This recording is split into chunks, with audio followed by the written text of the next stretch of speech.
তার মেয়ে মানে আপনারা কি সবকিছু জানেন? নির্যাতিত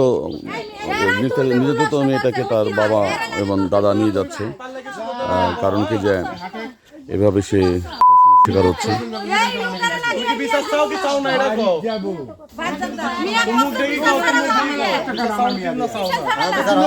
থানায় অভিযোগ করতে পারে পরে গিয়ে, সমস্যা নাই। এই ঘরে থাকে হচ্ছে শাশুড়ি এবং শ্বশুর, কিন্তু শাশুড়ি যখন ঘুমিয়ে যায় তখন হচ্ছে শ্বশুর দরজা খুলে রাতের অন্ধকারে এই ঘরে বৌমা শুয়ে থাকে, শুয়েছিল, সেখানে সে হচ্ছে গিয়ে দরজা খোলে এবং বলে আম নিব, এবং আম নেওয়ার কথা বলে দরজা খুলে ঢুকে দরজা আটকে তাকে ধর্ষণ করে জোরপূর্বক। এই ঘরে তাহলে আম রাখে না, মানে এই ঘরে আম রাখে, আর এই আম নেওয়ার জন্য হচ্ছে দরজা খুলতে বলছে, ঠিক আছে? তখন দরজা খুলছে, তখন হচ্ছে দরজা আটকাই দিছে, এই তো ঘটনা করছে। আর এই যে আর ওই ঘরে থাকে হচ্ছে তার শাশুড়ি।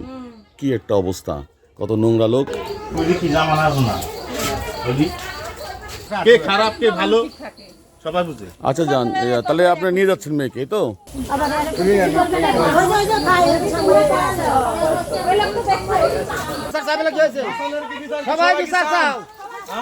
সবাই বিচার চায়।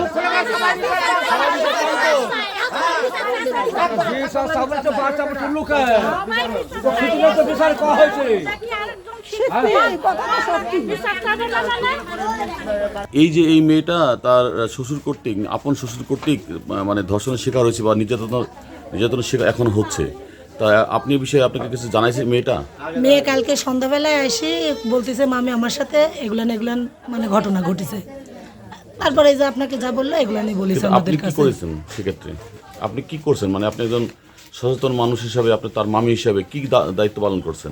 আমি মনে করেন যে আমার স্বামীকে জানাইলাম, ওই যে সব আমার ভাসুরেরা ছেলেরা সব জানালি হলে তারপরে মেয়ের মুখে শুনলি। বিচার চান আপনি? বিচার তো চাই যে একটা মেয়ে হিসাবে আমি আর একটা মেয়ের সাথে যদি এরকম ধর্ষণ হয় তার তো বিচার চাই। তার স্বামী কোথায়? তার স্বামী আছে হয়তো বাবু। আপনার স্বামী কোথায়? হ্যাঁ, মামির বাড়িতে আমি সকালে এসে জানি না কোন জায়গা থেকে। সে জানে বিষয়টা, জানার পরে কিছু আব্বার সাথে কিছু করে নাই? তার বাবাকে বলছে তার সাথেও মানসিকভাবে টর্চার করা হয়েছে।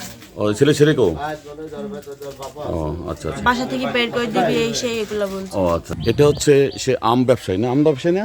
মানে সিজনে আচ্ছা, এই আম ব্যবসায়ী হাসানের বাড়ি, যিনি হচ্ছেন শ্বশুর, তার পুত্রবধূকে এসে জোরপূর্বক ধর্ষণ করেছে এবং প্রতি সময় ধর্ষণের চেষ্টা করেন। মূলত না এখন এই বাড়ি থেকে সে তালা মেরে পালিয়েছে, মূলত হচ্ছে যে এটা হচ্ছে তার বাড়ি। হ্যাঁ। আচ্ছা, তুমি কি জানো বিষয়টা, পালাইছে কেন? আমারই হচ্ছে ভগ্নিপতি, মানে মানুষরূপ একটা জানোয়ার। হ্যাঁ, এই আমিও আজকে না গতকালকে সন্ধ্যার সময় আমি জানলাম হুসনেহারা যে হচ্ছে ভিকটিম, ওর থেকে আমি জানলাম যে ঘটনা, যে মেয়েটার নাম হুসনেহারা। হ্যাঁ, হুসনেহারা, বাড়ি আটোয়া। এখানে বিয়ে হয়েছে কার সাথে? এখানে বিয়ে হয়েছে হাসানের ছেলের সাথে। হাসানের ছেলের সাথে শামীম নাম। হ্যাঁ, আমারই হচ্ছে আপন ভাগ্নে। শামীম কি করে? শামীম ওই টুকটাক ধরেন মাঠে ঘাটে কাজ টাজ করে। আচ্ছা, এখন কি হয়েছে তাহলে আসল ঘটনাটা? আমি যতদূর শুনলাম ধরেন হচ্ছে আপনার গতকালকে রাত্রে মানে শ্বশুর বৌমাকে ধর্ষণ করছে। আচ্ছা। তো এখন বৌমা এসে ধরেন আমার কাছে বিচার চাইছে যে আপনারা যেটা পারেন এটা আমাকে করে দেন, আমার মান সম্মান শেষ।